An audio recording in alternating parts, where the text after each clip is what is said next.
ఇప్పుడే జీ5 app download చేయండి. చూడండి మీ ఫేవరెట్ టీవీ షోస్ ఎప్పుడైనా ఎక్కడైనా. నేను మగాణ్ణే కాదు అని లెటర్ రాసి సర్టిఫైడ్ చేశావు కదా. రేపొద్దున్నే సమీర చెప్తుందిలే మ్యాచ్ రిజల్ట్ ఏంటో. విని బాగా ఎంజాయ్ చెయ్యి, ఓకేనా? అసలు ఇంత దారుణంగా అలా ఎలా మాట్లాడుతున్నారండి? పెళ్లి చేసుకుని మీ జీవితంలోకి మరొకరు వచ్చాక కూడా కాపురంలో నిప్పులు పోయడానికి సిద్ధపడి వచ్చిందంటే ఈ సమీర గురించి ఒక్కసారి అర్థం చేసుకోండి. తను కరెక్ట్ కాదండి.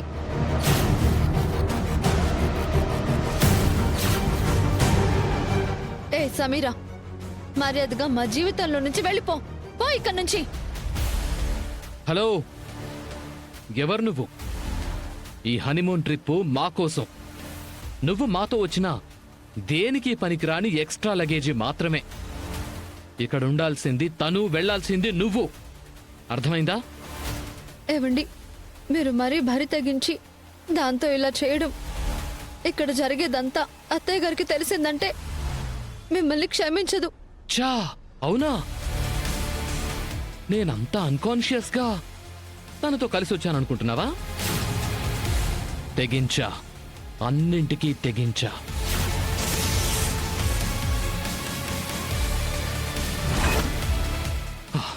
సరే, అమ్మకు తెలిసిందంటే క్షమించదు అంటున్నావు కదా. ఏ, ఇదంతా అమ్మకు చెప్పేస్తావా? నీకంత సీన్ లేదు శరణ్య. అవునా? అత్తయ్య గారితో మీ గురించి చెప్పలేను. మీరు ఏం చేసినా పిచ్చిదానిలా చూస్తూ పడుంటాననే కదా ఇలా మీరిష్టం వచ్చినట్టు రెచ్చిపోతున్నారు. ఎందుకులే అత్తయ్య గారి ముందు మిమ్మల్ని ఒక క్యారెక్టర్ లేని మనిషిగా చూపించడం, మిమ్మల్ని తల దించుకునే పరిస్థితికి తీసుకురావడం అని చాలా ఓపికతో ఉంటున్నాను. హా, అవునా?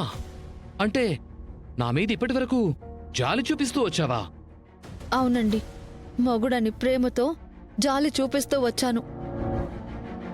కాని ఇప్పుడు జాలి కాదు, సీను లేదు అన్నారు కదా. సీనుంటే ఎలా ఉంటుందో ఇప్పుడు చూపిస్తాను మీకు.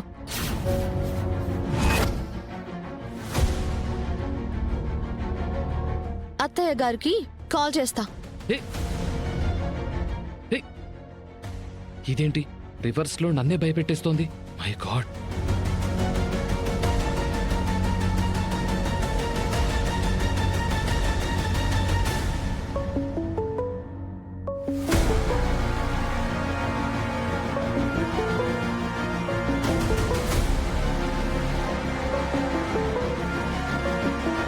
ఆవిడే కాల్ చేస్తున్నారు కదా, ఇప్పుడే మీ భాగోతం అంతా బయట పెడతాను.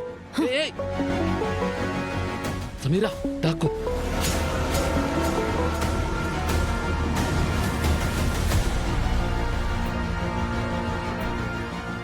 అమ్మా శరణ్య, అత్తయ్య గారు, నేనే మీకు కాల్ చేయాలని అనుకుంటున్నాను.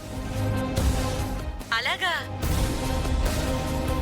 శుభవార్తలు, సర్ప్రైజ్లు చెప్పే ముందు ఇలాగే తెలియకుండానే ఏదో ఒక ఎమోషన్ పనిచేస్తుందేమోనమ్మా.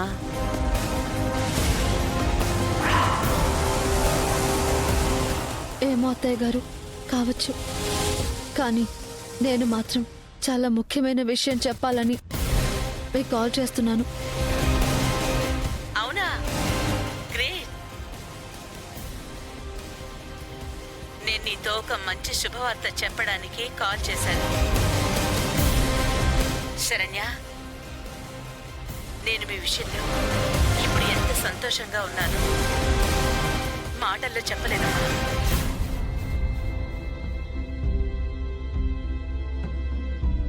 అత్తయ్య గారు, అవును శరణ్య, నేను చాలా హ్యాపీగా ఉన్నానమ్మా. ఏది ఒకసారి దర్శన్ని కూడా చూపించు.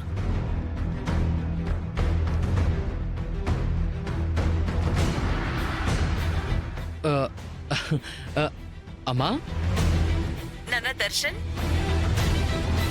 చెల్లికి రేపు పెళ్లి చూపులు నాన్న.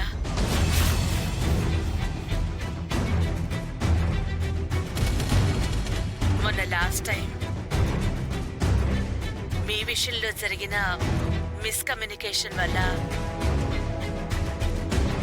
క్యాన్సిల్ అయిన ఆ సరోజారావు గారి సంబంధమే ఇప్పుడు మళ్ళీ కుదిరింది. అవునా, గ్రేట్ అమ్మా. యాక్చువల్గా రేపు మీరిక్కడుండాలి, కానీ మీరక్కడున్నారు. మీ హ్యాపీ ట్రిప్ని కూడా డిస్టర్బ్ చేసుకుని రమ్మన్లేను.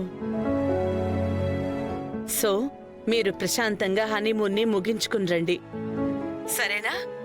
ఓకే అమ్మా. శరణ్య, ఆ, ఆహా, అత్తయ్య గారు. ఏంటమ్మా సైలెంట్ గా ఉన్నావు? హ్యాపీగానే ఉన్నావు కదా? ఆహా, హా, అత్తయ్య గారు. లేదు శరణ్య, నీలో ఏదో సంతోషం మిస్ అవుతుంది అనిపిస్తోంది నాకు. ఏమైంది?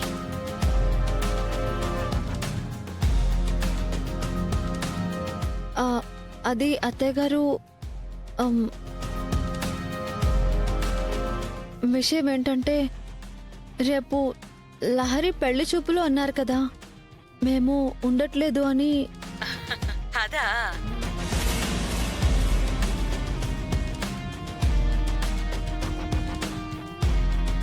పర్వాలేదమ్మా, అనుకోకుండా అలా కుదిరింది కదా. ఇదేది మనసులో పెట్టుకోకుండా ముందు మీరు ట్రిప్ని ఎంజాయ్ చేయండి, ఓకేనా? మ్, శరణ్య, నాకొక విషయం చెప్పు. అక్కడ నీకే ఇబ్బంది లేదు కదా?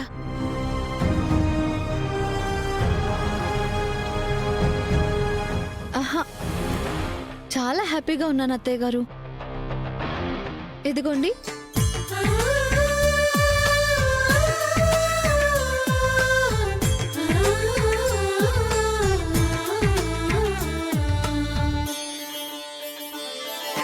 చందమామని సరిజోడు సకల సుగుణాల పాలకుడు స్త్రీనీడే తాకని రాముడు జాజి మల్లిని జతగాడు కోటి సూర్యులకు సరివాడు నీతో ఏడడుగులు. గది డెకరేషన్ చాలా బాగుంది.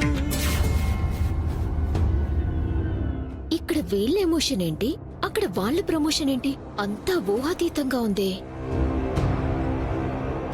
అమ్మ శరణ్య, మీరు గది అలంకరించుకున్న తీరు చూస్తుంటే మీరిద్దరూ ఎంత సంతోషంగా ఉన్నారో నాకు అర్థమవుతోంది. నేను కోరుకున్నది కూడా ఇదే. నా మనసుకి చాలా రిలాక్స్డ్ గా ఉంది. ఉంటానమ్మా. అలాగే అత్తయ్య గారు.